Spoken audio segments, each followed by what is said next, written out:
يا مساء الفل. لو ميزانيتك أقل من 10,000 جنيه مصروف للبيت، الفيديو ده هينفعك إن شاء الله وهتدعيلي. وفي سؤال مهم جدا، هو مين المفروض يمسك ميزانية البيت، الراجل ولا الست؟ ولا هما الاتنين مع بعض؟ ولا واحد فيهم بس؟ ولا هي أصلا المفروض الست بس هي اللي تمسك والراجل ما يمسكش مصروف البيت؟ أسئلة كتيرة قوي بنقعد نسألها لنفسنا، هو ايه الصح؟ طب نمشيها ازاي في ظل الظروف اللي احنا فيها دلوقتي؟ الموضوع بقى محير جدا بدرجة مش طبيعية. انا بقى هقولك وجهة نظري وانتي برضو اعملي اللي يعجبك. انا بشوف ان الست لازم هي اللي تمسك مصروف البيت، لان الست حكيمة في مشترياتها للسوق، هي اللي عارفة الاسعار، بس بعض الاوقات بيكون الراجل عنده حكمة اعلى في طريقة صرف مصروف البيت. وهنا لو ده حاصل يبقى الراجل هو اللي يمسك مصروف البيت.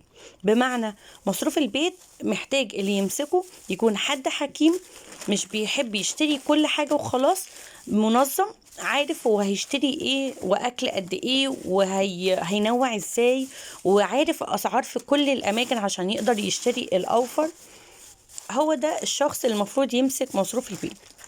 اغلب الستات بتكون عندها المواصفات دي، لكن في بعض البيوت بيبقى الراجل بس هو اللي عنده الحكمة في الموضوع ده، فساعتها الراجل هو اللي يمسك مصروف البيت.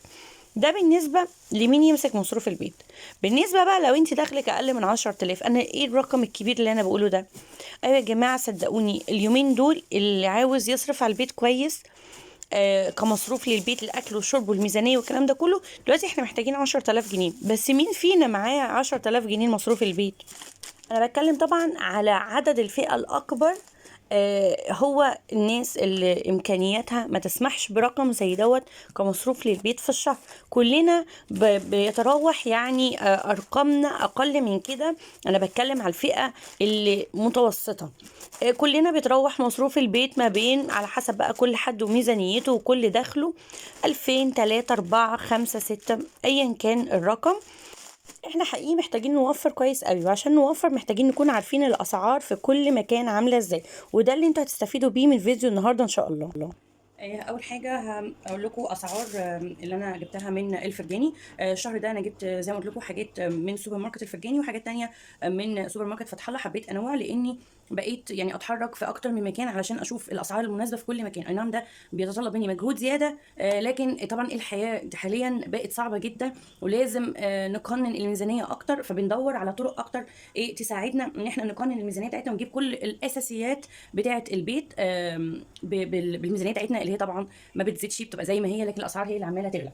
طيب همسك بقى معاكم اول حاجه البقوليات. انا لاحظت ان الفرجاني كان عامل خصومات كويسه على البقوليات، على بعض البقوليات، فقلت هجيب من عنده، لان احنا طبعا دلوقتي في الصيام فبنستخدم البقوليات كتير.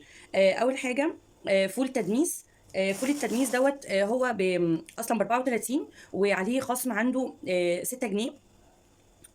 يعني 6 جنيه من 33، يعني ب 26، ب 26 وشويه.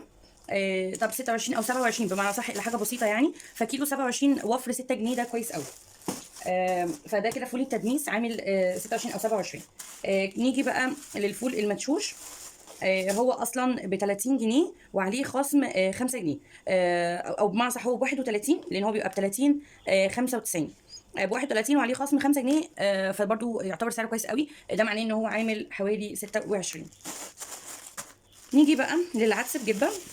طبعا احنا عارفين العدس بجبه غالي في كل مكان، بيوصل ل 40 جنيه، بس هو عامل عنده 35. ال 35 وعليه خصم 3 جنيه، اذا هو ب 32. العدس ب 32، اللي هو العدس بجبه، برضو ده كده سعر كويس جدا. نيجي للعدس الاصفر. العدس الاصفر عامل 40 جنيه، بس ده ما كانش عليه اي خصومات. يعني ده الحاجه الوحيده اللي ما كانش عليها خصومات، الباقي كله عليه خصومات. يعني احنا وفرنا في العدس بجبه 3 جنيه، وفرنا في العدس المشوش 5 جنيه، وفرنا في الفول اللي هو التدميس، سوري الفول المدشوش وفرنا 5 جنيه، في فول التدميس وفرنا 6 جنيه. يعني احنا بنتكلم من 3 اصناف بس كده، يعني موفرين حوالي 8 و6 14 جنيه. فطبعا يعني كويس جدا، لان احنا يا جماعه لما بنوفر مع حاجات كتير بتجمع معانا. يعني ما تستهتروش بالفلوس القليله في كل صنف، هي لما تيجي تعملي مشتريات الشهر بتجمع معاكي رقم. نيجي بقى للرز. طبعا احنا عارفين ازمه الرز. الفرجاني عامل رز هو نفسه اللي معبيه. حتى اسم الكيس مكتوب عليه الفرجاني. معلش هو شويه مش قادره اشيله اهو. ده 5 كيلو. عامل ال5 كيلو دول عاملين بالظبط 117 ونص. 5 كيلو عامل 117 ونص. ده يعتبر ارخص رز انا شفته. هو اي نعم الكسر فيه 12%، يعتبر كتير، بس انا شفت الحبايه بتاعته معقوله يعني، وهو نظيف يعني، اللي هو بقى نظام يعني ما بيتنقاش. بس طبعا انا احتياطي ببص في كل الرز اللي بجيبه كل حاجه. فال5 كيلو دول عاملين 117. نيجي ازازه سلايت. هي كان ثمنها 50 جنيه، كان عليها خصم 2 جنيه، فهي كده ب 48. نيجي، لا معلش، هي ب 51 وعليها خصم 2 جنيه يعني ب 49. نيجي بعد كده جبت ملوخيه امريكانا عامله 10 ونص. جبت باميه امريكانا برضو عامله 7 الا ربع. طبعا الاكياس دي 400 جرام. جبت كمان سمنه جنه. المره اللي فاتت كنت جايبه روابي، المره دي جبت جنه. انا استخدامي للسمنه دي قليل جدا يعني، في اضيق الحدود يعني. يمكن انا اغلبيه الوقت بستخدمها اثناء الصيام بس، لكن في الفطار لا، بستخدم كل السمنات الكويسه اللي هي الصحيه، لان دي مش صحيه يعني. انا عارفه ان هي مش صحيه. هي بيبقوا كاتبين عليها ان هي غير مهدرجه وكل الكلام ده، بس انا من خلال دراستي انا ككليه زراعه انا فاهمه كويس جدا ان هي مش صحيه. طب ليه بتجيبيها يا نهى؟ للاسف ساعات بجيب بعض الحاجات اللي انا متاكده ان هي مش صحيه، بساعد بيها مع الحاجات الصحيه، لاني يعني الميزانيه انا لازم اظبطها تمام. فانا بجيب العلبه الصغيره دي، بحاول ان هي تكفيني شهرين. فانا مقلله جدا من استخدام الحاجات الغير صحيه، بس ما اقدرش ما اجيبش خالص يعني. انا بحاول حاجات كتير جدا استغنى فيها عن السمنه والزيت اصلا يعني. بس ما اقدرش استغنى عنهم تماما. اوكي متفقين؟ طيب سمنه جنه كانت عامله 51. وسمنه جنه هي ارخص حاجه من كل اللي موجود. الباقي كله كريستال ب 60 تقريبا. في حاجات تانية ب 56 و58 والكلام ده كله. فجنه جايباها ب 51. نيجي بقى جبنا الحلاوه اسمها الشهيبي. حلاوه كاجو فيها مكسرات. الحلاوه دي هي الكيلو منها عامل 70. الكيلو منها عامل 70. طبعا ده ربع كيلو تمام. بس يعني انا بنحب جدا الحلاوه اللي فيها المكسرات، وبرضه ما بجيبش منها كتير. انا بس ببقى مضطره اجيبها وقت الصيام تساعد مع بقيه الحاجات مش اكتر برضه. لكن احنا مش نظام الحلاوه بقى ايه نجيب ونخلص ونجيب تاني ونجيب ونخلص ونجيب تاني اثناء الشهر. لا، احنا في الشهر بنجيب من الحاجات اللي زي دي، اللي هي السكريات العاليه اللي زي دي، او الحلاوه او الكلام ده كله، اللي هي برضو من وجهه نظري هي مش حاجات صحيه. بنجيب منها مره يعني تساعد كده وسط الدنيا، ساندوتش كده ساندوتش كده. لكن انا ولادي برضو مش بياكلوا حلاوه كتير، ده يعني كل فين وفين لما بعمل لهم حلاوه، ويتاكل يا ما تاكلش كمان. بس انا جوزي هو بس اللي بيحبها. نيجي بعد كده البسكوت دوت. ده بسكوت صيامي اسمه بسكوت ويفر. كان حلو جدا. العلبه عامله 40، عامله 35. العلبه عامله 35. فيها 12 باكو. بصراحه يعني هو انا مش بميل قوي ان انا اجيب الحاجات دي. بس يعني جوزي هو اللي بيصر ان انا ان هو يجيب مثلا من الحاجات ديت ولو مره كده في الشهر، على اساس ندي الولاد منها وكده. بس انا عامه ولادي مش بيميلوا للحاجات اللي فيها سكريات عاليه ومغلفه بالشكل دوت. اخر حاجه بقى من الحاجات اللي انا انبسطت قوي ان انا جبتها، هو شهد النحل.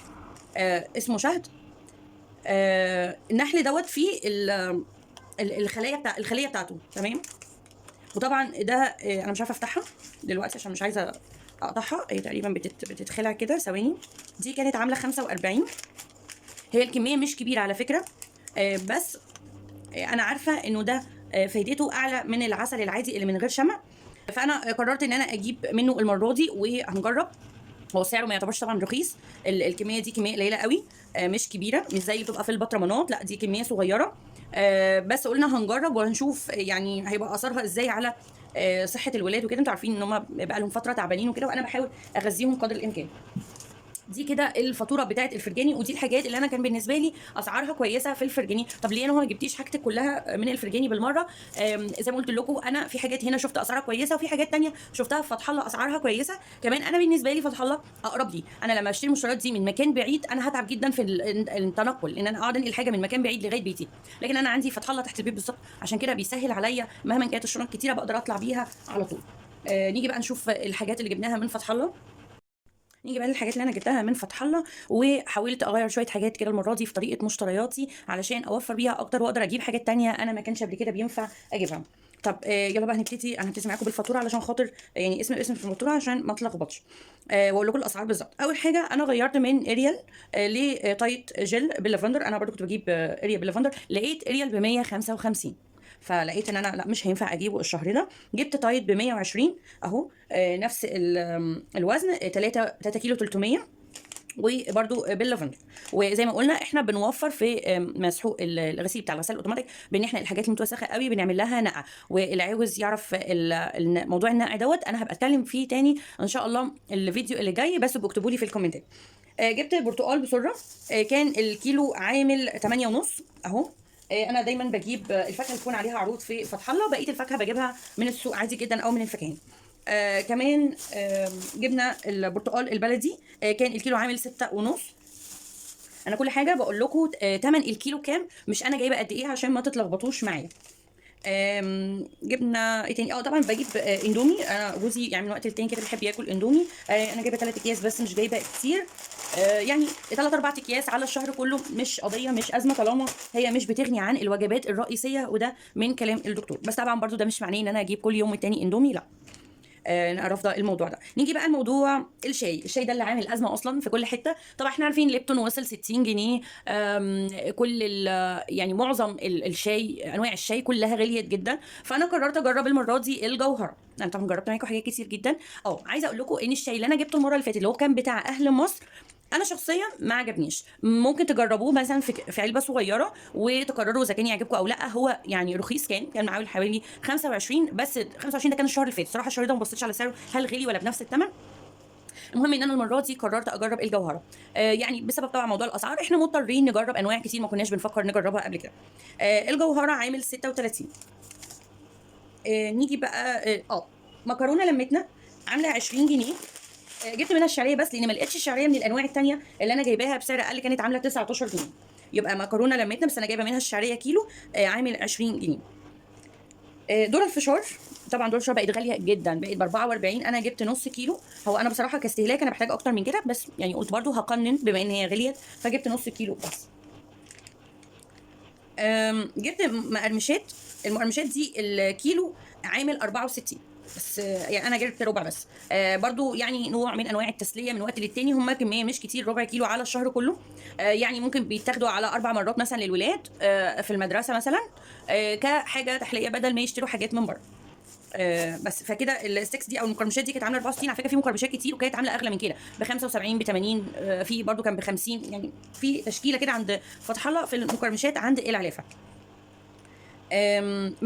مناديل زينه، دي كانت ارخص مناديل مطبخ انا جبتها او لقيتها، يعني عامله 42 جنيه اهي. دول 4 وعليهم 2 هديه يعني 6. هي مش المضغوطه، والرول بتاعتها مش كتيره، بس يعني لقيت ان دي افضل حاجه في الاسعار. كل حاجه عامله 60 وحاجه و70، ويعني مثلا ارخص حاجه عامله حاجه و50. فيعني ايه، قلت لا مش مستاهله. وانا دلوقتي بقيت احاول اقنن جدا استخدامي في المناديل، سواء مناديل المطبخ او مناديل التويليت او مناديل السحب. انا كنت جايبه باكيت مناديل سحب من كارفور لما انا كنت عامله لكم مشتريات كارفور وبرجعوا لها في الفيديوهات. كان في 6 باكيتات سحب اللي هي 500 منديل. انا عايزه اقول لكم ان انا ما استخدمتش منها من اول السنه لغايه دلوقتي غير 2 بس. فانا مقننه جدا موضوع استخدام المناديل. لو عايزين الطريقه اللي انا بقيت اوفر بيها المناديل اكتبوا لي في التعليقات وهقول لكم عليها الفيديو اللي جاي. جبت بقى مشمشيه. المشمشيه طبعا غاليه جدا جدا جدا جدا، بس ايه اللي خلاني فكرت ان انا اجيبها ولو حبه صغيرين هما بصراحه الولاد، لان انا عارفه كويس جدا انه الفواكه المجففه فيها فايده اعلى بكتير، وهتظبط جدا موضوع الانيميا. فجبت المشمشيه كان فيها اسعار مختلفه كتير جدا، يعني فيها 3 4 انواع على حسب الحجم على حسب السعر. اللي انا جبتها كان الكيلو منها ب 220. طبعا انا جايبه 70 جرام بس اهم، زي ما انتم شايفين حبه صغيرين جدا. وقلت ايه اهم حاجه التنوع، بس انا عندي اصلا زبيب وعندي اصلا سوداني وعندي برضو لوز كنت جايباه من قبل كده، وبقنن الاستخدام، بس بديهم يوميا مكسرات، لازم يوميا مكسرات علشان نقدر نظبط موضوع الانيميا مع العلاج. جبت كمان جوز هند. جوز الهند الكيلو كان عامل 75، برضو في اسعار، يعني في 75 وفي 100 وفي 100 انا جبت من ابو 75 ده حوالي ربع كيلو. فيعني كان سعره كويس، وانا جربت من فتح الله جوز الهند قبل كده حلو جدا. نيجي بعد كده الكاكاو. الكاكاو سعره رفع فجأة زي ما كل حاجة رفعت فجأة. أنا كنت لغاية مثلا من حوالي شهرين ثلاثة، أو يعني من 3 شهور كده، كان الكاكاو عامل 120. دلوقتي لقيته عامل 200 جنيه، يعني اللي هو الواحد عامل 200 جنيه وواحد عامل 180. الغامق كان عامل 180. انا جبت منه دول حوالي 85 جرام. تمام. طبعا انا كنت قايله له اوزن لي باكتر من كده، بس هو وزن قليل عن ما انا قلت. وبصراحه كسلت بقى ان انا يعني بعد ما خدتهم ان انا اقول له فضيهم او اعمل لي كيس تاني، وانا بصراحه كنت تعبانه جدا، فقلت خلاص هاخدهم ولما يخلصوا هبقى اجيب تاني. فقلنا الكاكاو الغامق اللي هو ده عامل كان 180. الكاكاو الفاتح عامل كان 200 جنيه.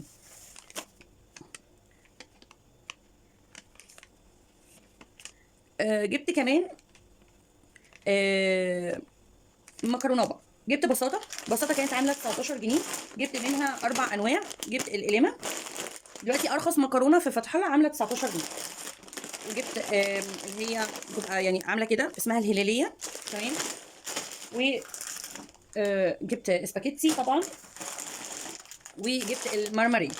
طبعا ال4 انواع دول اساسي لازم اجيبهم. انا بصراحه اللي كان عندي من الاول لسه ما خلصش، يعني في بعض الانواع عندي، بس انا لازم كل شهر المكرونه دي من الاساسيات اللي لازم تكون موجوده في البيت لان هي بديل العيش. جبت كمان ماجي، مرقه ماجي، دول 12 مكعب عاملين 10 ونص. مش بحطه في كل الاكلات، 12 مكعب مش بحطه في كل الاكلات، يعني انا ممكن علبه زي دي تكفيني اكتر من شهرين. لان انا بستخدمها في اكلات بسيطه جدا جدا جدا.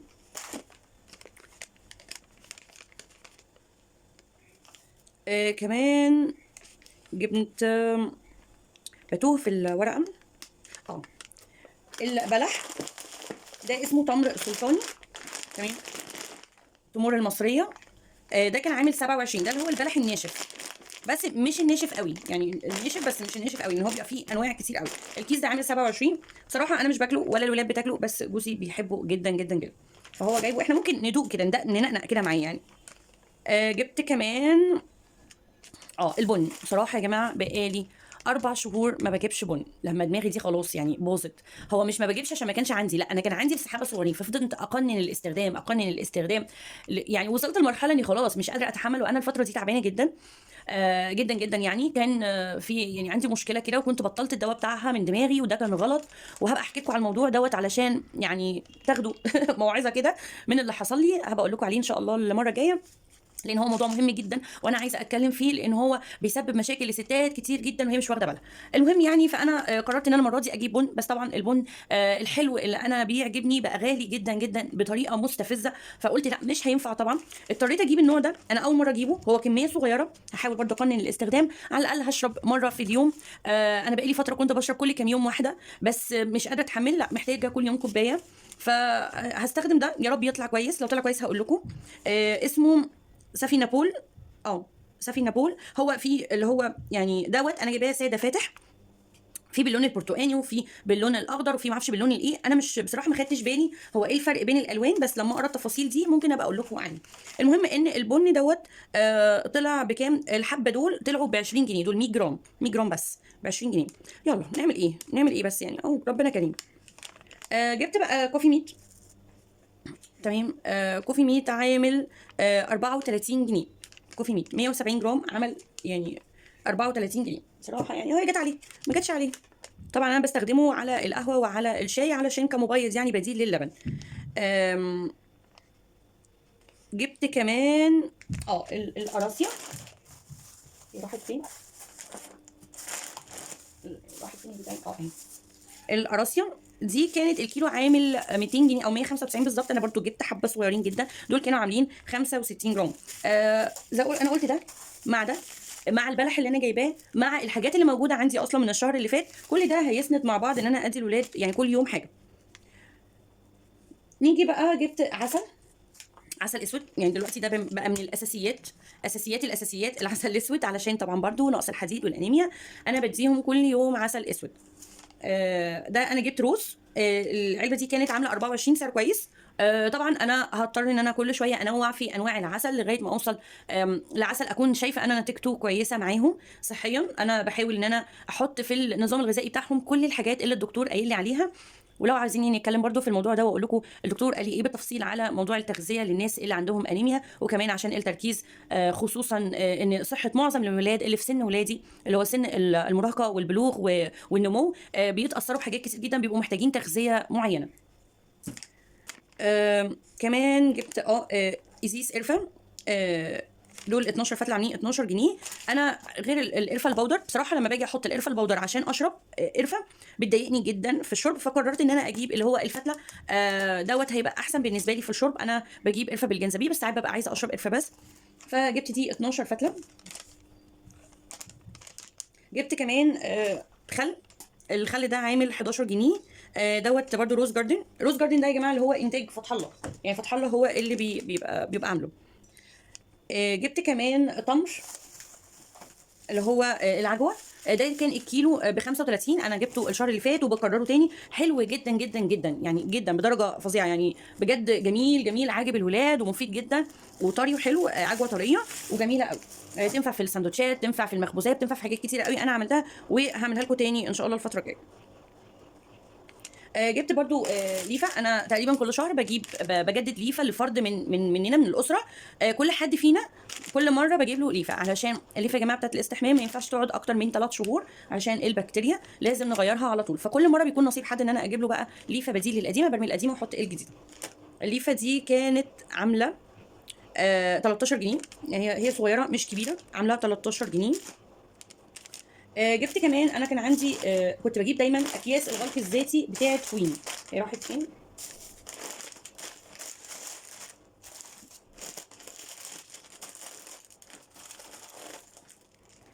كنت دايما بجيب كوين غليت جدا، بقت الحجم الصغير اللي انا بجيبه بقت عامله 48 او 50 جنيه. فحسيت بصراحه انه مش هينفع ان انا اجيبها، وفي نفس الوقت انا محتاجه جدا عشان انا عندي شويه تفريزات الفتره الجايه مهمه جدا.